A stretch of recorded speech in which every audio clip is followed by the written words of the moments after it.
This morning, the city of Toledo spent a couple of hours remembering the life and legacy of Dr. Martin Luther King Jr. 13 ABC's James Starks is here with a recap of the day's events. James?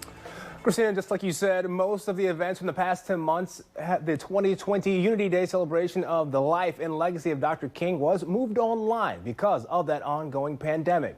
Now, the event, which is a joint effort by the city of Toledo and the University of Toledo, still featured various speakers, performances, and even scholarships being awarded, but this time it was on Zoom. Toledo native and best-selling author Austin Channing Brown served as the keynote speaker and expressed why Dr. King's message is as important now as it was over 50 years ago. Newly elected NAACP President Reverend Willie Perryman echoed similar thoughts as we remembered that Dr. King fought for equal rights for all. His marches, his speeches, his overall life just impacted the whole country. His educational standards did so much for our country.